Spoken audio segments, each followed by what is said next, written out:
Good afternoon. I'm here with Greg Stunicki, the person who brings us the Miami report every quarter.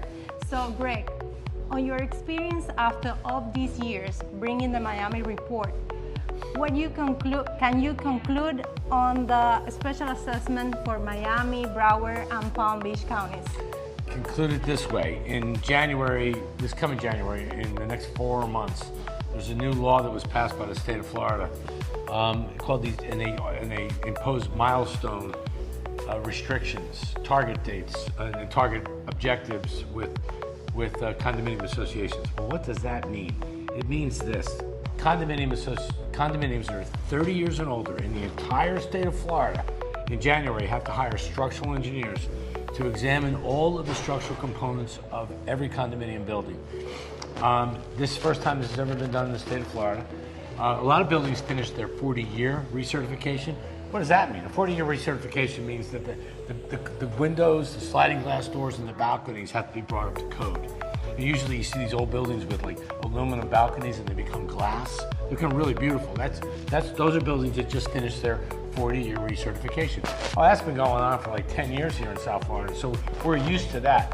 We're not used to the milestone objectives. Milestone means that you have to hire a structural engineer to open up the walls and examine the structural integrity of these buildings. Those inspections are going to recommend that a lot of money is spent reinforcing the structural integrity of all these buildings. Well, since COVID, we've been living with inflation, and it's affected construction costs.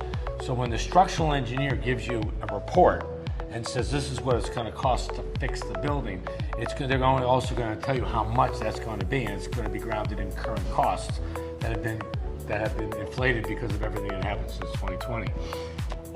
Most condominium associations in Florida don't have the cash. They just don't have the money in their budget. That's right. So they're going to issue all the homeowners, all the condominium owners, a special assessment. So if it's 100 units and it's $1 million, that's what, $10,000 a unit. It's not going to be $1 million.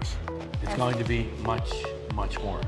And so consequently, most new buyers that are coming to Florida, to Miami, whether they're coming from, no matter what part of the world they're coming from, South America, all over the US, Canada, they don't want to buy those condos right now because they're afraid of the extent of the special assessment, because the truth is nobody knows how big the special assessment is going to be. So instead, they're asking realtors like you, Anna, take me to a newer building. And by the way, it almost makes sense because the newer buildings have nicer amenities. You know, the ceilings are higher inside the apartments, the kitchens and baths are new, and they have zero consequence of special assessments. The buildings are too new. There's nothing structurally wrong with any of them. So what we're noticing, and we just saw this, most buyers, like 90% of the buyers that have come to South Florida this year, they're asking every realtor, show me a building that does not have a special assessment issue. And that's why you're seeing very few sales in the older condos and lots of activity with the newer condos. Well, you know, guys, the special assessment are lowering down the sales for old buildings. For old buildings. But the thing is, we have new buildings built up all over Florida, so contact us to make your purchase. Anna knows the difference between the older ones and the newer ones. She knows. So contact Anna, because you need to be professionally guided into which condominiums make sense and which ones are not so good these days. So trust her. She knows all of the information. She's a total pro. And good luck. Thank you.